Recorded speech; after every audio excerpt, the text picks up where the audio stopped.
Assalamualaikum warahmatullahi wabarakatuh. Kembali lagi di channel Nasihat Kehidupan Misteri. Pada video kali ini saya akan membahas tentang istri Soekarno yang tidak kasat mata.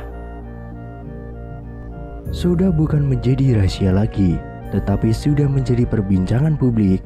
Bahkan banyak buku dan artikel ilmiah bergenre sejarah yang membahas hubungan Presiden Republik Indonesia pertama itu, Bung Karno, dengan Nyi Roro Kidul atau Ratu Pantai Selatan. Presiden Soekarno merupakan sosok pemimpin yang dikenal dengan kemisteriusan. Menurut mitos yang beredar, Presiden pertama ini juga memiliki kesaktian yang jarang dimiliki oleh manusia pada umumnya. Bahkan, sang Presiden Soekarno kabarnya juga memiliki kedekatan dengan ratu penguasa Pantai Selatan, yaitu Nyi Roro Kidul. Selain itu, banyak masyarakat terutama dari masyarakat Jawa yang percaya bahwa Soekarno pernah menikah dengan Ratu Pantai Selatan. Kisah Nyi Roro Kidul seakan tidak akan pernah ada habis-habisnya. Hal itu memang tidak mengherankan, sebab Nyi Roro Kidul memiliki kisah yang menarik untuk selalu diperbincangkan di kalangan masyarakat Jawa pada umumnya. Sosok Nyi Roro Kidul sampai saat ini masih menjadi bahan perdebatan. Namun, terlepas dari perdebatan keberadaan Nyi Roro Kidul, ada satu cerita yang sangat mengundang rasa penasaran bagi setiap orang yang mendengarnya. Cerita tentang hubungan spesial antara Kanjeng Ratu Kidul dengan Presiden pertama Indonesia, yaitu Soekarno. Banyak buku dan artikel ilmiah bergenre sejarah yang mencoba membahas hubungan Soekarno dan penguasa Laut Pantai Selatan itu. Diceritakan bahwa kawin disimbolkan sebagai upaya Soekarno untuk memperkuat bangsa Indonesia dari segi maritim dan laut. Beliau ingin kembali mengulang kebesaran Nusantara masa lalu dengan mencoba mengadopsi sistem kemaritiman Majapahit, yaitu dengan kawin atau menikahi lautan. Selain itu, pernikahan secara gaib sendiri sebenarnya sudah terjadi sejak zaman dulu, menurut kepercayaan Jawa. Raja Jawa yang berkuasa merupakan suami dari penguasa Pantai Selatan.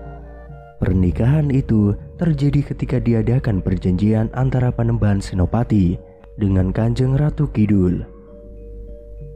Sebelum kerajaan Majapahit dibangun, perjanjian itu terus berlanjut ke raja-raja berikutnya, mulai dari Sri Mangkunegara IX hingga sampai pada penguasa Nusantara, yaitu Insinyur Soekarno. Pernikahan itu tidak seperti biasanya, melainkan tersirat untuk mempertahankan kekuasaan seperti saat Senopati membangun kerajaan Majapahit. Begitu halnya dengan Soekarno yang ingin dan bertujuan untuk memperkuat Indonesia dari sisi maritim seperti zaman Majapahit saat mencapai kejayaan. Selain itu, kedekatan Soekarno dengan Nyi Roro Kidul juga banyak yang mempercayainya. Ini dibuktikan dengan adanya kamar hotel yang berlokasi di Pelabuhan Ratu Jawa Barat yang menyediakan kamar khusus untuk Kanjeng Ratu Kidul. Sebagai Dewi Penguasa Laut Selatan, konon salah satu kamar di hotel ini adalah tempat pertemuan antara Soekarno dengan Ratu Pantai Selatan tersebut. Dan sampai sekarang, kamar hotel tersebut masih dikeramatkan dan dipercaya sebagai tempat jika ingin bertemu dengan Nyi Roro Kidul. Entah semua itu benar atau tidak. Namun, diketahui bahwa Soekarno memang pernah menyebut nama Nyi Roro Kidul dalam berbagai acaranya. Misalnya, dalam sebuah pidato di Istana Merdeka pada tanggal 17 Juli tahun 1959 saat melantik R.E. Marta Dinata sebagai Kepala Staf Angkatan Laut. Dalam kesempatan itu, Soekarno menceritakan sejak era Mataram Islam terdapat tradisi bahwa seorang raja dapat menjadi besar jikalau beristrikan Nyi Roro Kidul. Kemudian dalam Musyawarah Nasional Maritim tanggal 23 September tahun 1963, nama Nyi Roro Kidul juga kembali muncul. Kisah Nyi Roro Kidul dan Soekarno, konon keduanya telah melangsungkan pernikahan gaib. Namun menurut mitos yang berkembang, kisah Nyi Roro Kidul dan Soekarno menikah bukanlah rumor yang pertama. Konon, pernikahan gaib itu juga pernah dilakukan oleh Panembahan Senopati sebelum kerajaan Majapahit dibangun. Kemudian tradisi itu berlanjut ke raja-raja berikutnya, misalnya Sri Mangkunegara IX dari Kasunanan Surakarta Diningrat dan Sinuhun Pakubuwono XIII Pura Mangkunegaran. Sebagian masyarakat percaya bahwa pernikahan itu benar-benar terjadi.